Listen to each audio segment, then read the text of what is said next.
जय श्री कृष्ण। हाथरस में हुई एक बहुत ही दुर्भाग्यपूर्ण घटना को सुन हृदय बहुत दुखी हुआ, बहुत व्यथित हुआ और उन समस्त परिवारजनों के साथ हमारी संपूर्ण संवेदना है, सहानुभूति है। और बस ठाकुर जी से यही निवेदन है कि ऐसी घटना दोबारा कभी ना हो, कि जिस घटना के कारण किसी आध्यात्मिक चर्चा पर, किसी आध्यात्म के इस परिस्थिति पर प्रश्न चिन्ह लग जाए। बस मुझे यही समझ आया कि इतनी बड़ी भयावह घटना होने का मूल तथ्य क्या था, मूल कारण क्या था। तो बस स्पष्ट देखने में आ रहा है, अंधविश्वास। बंधुओं, सत्य एक बात बताऊं, हम लोग जीवन में सब तो बढ़िया प्राप्त कर लेते हैं, बढ़िया परिवार, बढ़िया समाज में रहते हैं और बढ़िया हमारे पास सब स्थिति है, जॉब है, बढ़िया फैसिलिटीज हैं, लेकिन किसी एक कारण के कारण हम पीछे रह जाते हैं। और वो क्या है?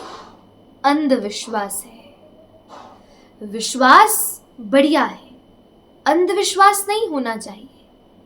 किसी संत ने कहा कि तुम भगवत प्राप्ति के लिए ये उपाय करो, तो उस पर विश्वास करो, वो गलत नहीं है।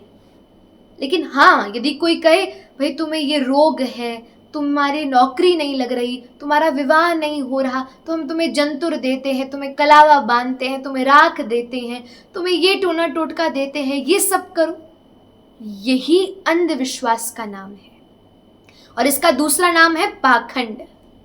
क्योंकि ठाकुर जी गीता में कहते हैं, गीता में अध्याय है दैवासुर संपद विभाग योग, उसमें जब आसुरी संपदा बताते हैं तो उसमें कहा गया ठाकुर जी ने कि दंभो दर्पो भी मानस क्रोध पारुष्यमेव च अज्ञानम चाभिजातस्य पार्थ संपदम आसुरम। कहीं ना कहीं कलयुग में लोगों की वृत्ति कैसी हो जाएगी? बोले दंभ, पाखंड से प्रचुर हो जाएंगे। और वही पाखंड जो है, उसी का विस्तारीकरण आज हमें देखने को मिल रहा है। कहीं ना कहीं आपसे यदि कोई कहे आप कलावा बांधो तो आपका रोग दूर हो जाएगा, ऐसा कभी संभव नहीं है। अवश्यमेव भोक्तव्यम। आपको तो उसने एक कलावा दिया, लेकिन उसके पास तो ना जाने कितने कलावा पड़े। तो यदि उसके पास इतने कलावा है तो वो तो त्रिलोकी का नाथ बन जाए। अरे, उसने तो आपको एक ही अंगूठी दी, लेकिन उसके पास ढेर है अंगूठियों की, और वो चाहे तो सभी अंगूठियां पहनकर पूरा चक्रवर्ती सम्राट बन जाए। लेकिन क्या ऐसा हुआ? सोचिए, विचारिए। सत्संग सुनने से क्या होगा? इसी का विवेक आएगा। हमें कोई सीधे से कहे भक्ति करो, हम नहीं करेंगे। हमें कोई सीधे से कहे नाम जप करो, हम नहीं करेंगे। बहुत सरल है। सुलभम भगवन नाम जिह्वाच वशीवर्तिनी। भगवान का नाम भी सुलभ है और जिह्वा भी हमारे वशीकरण में है। लेकिन फिर भी हम सब तथापि नरकम यान्ति। नरक क्यों जाते हैं? क्योंकि अपने अज्ञान के कारण नरक जाते हैं। हमें कोई कुछ कह दे, बस अंधविश्वास करके हम उसके पीछे चल देते हैं कि नहीं, बस इस पाखंड से बचो। ये टोना, ये टोटका, ये कोई हमारे कर्म को नष्ट नहीं कर सकता। हाँ, कोई कर सकता है तो वो श्री कृष्ण है, जिन्होंने सुदामा को एक छोटी सी कुटिया से एक सुदामापुरी बना दी। वो श्री कृष्ण में सामर्थ्य है। और नाम संकीर्तनम यस्य सर्व पाप प्रणाशनम। बस नाम संकीर्तन में यही एक भाव है, एक यही बल है, जो हर बार चिल्ला चिल्लाकर प्रेमानंद जी कहते हैं कि नाम संकीर्तन में ही बल है कि वो हमारे पूर्व संचित पापों को भस्म कर सकता है। इसलिए ये जो भी घटना हुई सुनकर हृदय तो बहुत दुखी हुआ।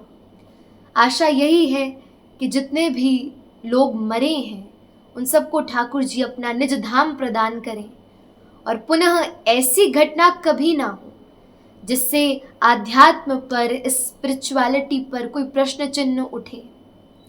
और सत्य कहूँ, ऐसा गुरु कोई नहीं है जो अपनी पूजा करवाए पर ठाकुर जी को ना रखे। ऐसे गुरु का जीवन में उसी क्षण त्याग कर दो।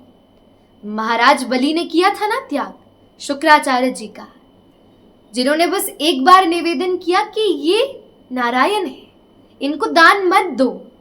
उसी क्षण बलि ने कहा, बस गुरुदेव आपका काम पूरा हुआ, आपने मुझे भगवान से मिला दिया, अब आपको मैं प्रणाम करता।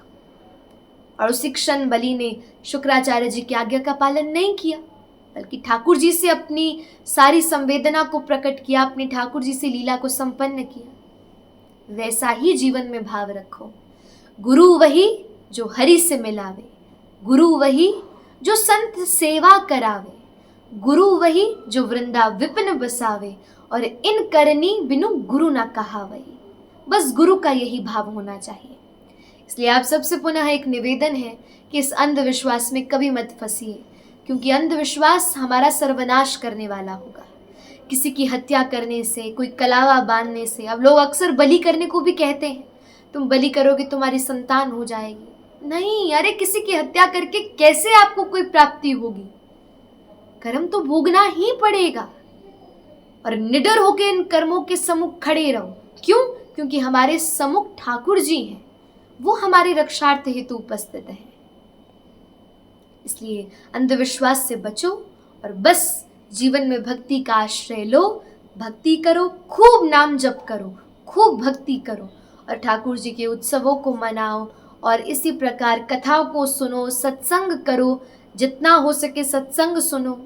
बस विवेक हृदय में उत्पन्न करो, और इस अंधविश्वास से स्वयं को और स्वयं के परिकर को निश्चित बचाओ। जय श्री कृष्ण।